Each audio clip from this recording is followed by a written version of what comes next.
उत्तर प्रदेश में असदुद्दीन ओवैसी की party AIMIM के 2022 के विधानसभा चुनाव लड़ने के ऐलान के साथ ही समाजवादी पार्टी की मुश्किलें बढ़ गई है, क्योंकि उत्तर प्रदेश में समाजवादी पार्टी के लिए अल्पसंख्यक समुदाय एक बड़ा वोट बैंक माना जाता है, जिसके सहारे समाजवादी पार्टी उत्तर प्रदेश में शून्य से सत्ता के शिखर तक पहुंची है। ऐसे में 2022 के विधानसभा चुनाव में असदुद्दीन ओवैसी की पार्टी एआईएमआईएम के दमखम के साथ उतरने के ऐलान ने समाजवादी पार्टी के लिए मुश्किलें खड़ी कर दी है। दरअसल ओवैसी की पार्टी एआईएमआईएम अल्पसंख्यक समुदाय की ही राजनीति करती है, जो उत्तर प्रदेश में विधानसभा चुनाव के समय समाजवादी पार्टी को बड़ा नुकसान पहुंचा सकती है। पिछले साल नवंबर में संपन्न हुए बिहार विधानसभा चुनाव में ओवैसी की पार्टी एआईएमआईएम ने बिहार में 5 सीटों पर जीत हासिल कर अपना पांव जमाने में सफल रही, तो वहीं लगभग 3 दर्जन से ज़्यादा सीटों पर जेडीयू और आरजेडी का खेल बिगाड़ने में भी ओवैसी की पार्टी सफल रही, जिसके कारण जेडीयू को कम सीटें आई, तो वहीं राजद बिहार में सरकार बनाते बनाते रह गया। और इसी डर से घबराए समाजवादी पार्टी के नेताओं को अब चिंता होने लगी है कि कहीं बिहार की तरह यूपी में भी असदुद्दीन ओवैसी की पार्टी समाजवादी पार्टी का खेल न बिगाड़ दे।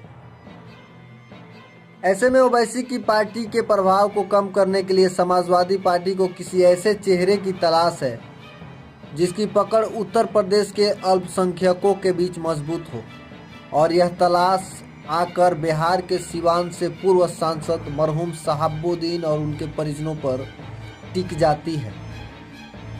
बता दें आपको कि शहाबुद्दीन की पकड़ बिहार सहित उत्तर प्रदेश के अल्पसंख्यकों के बीच मजबूत है, जिसके सहारे समाजवादी पार्टी उत्तर प्रदेश में ओवैसी को धूल चटाने के फिराक में लगी है।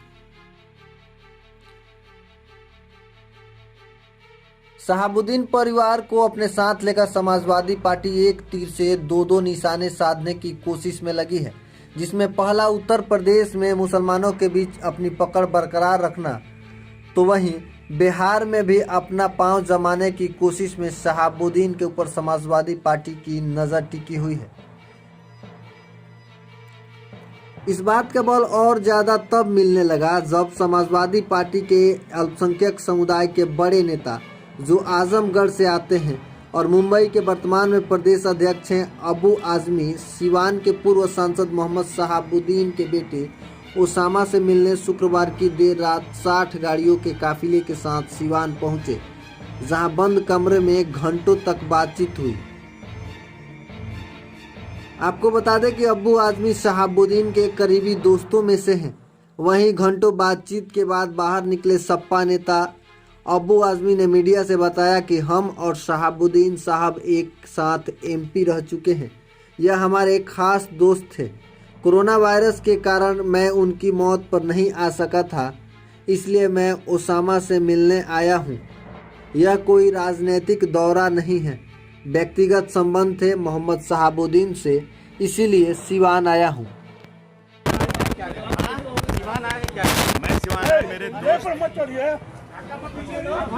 शहाबुद्दीन भाई मेरे दोस्त थे, मेरे भाई की तरह से थे।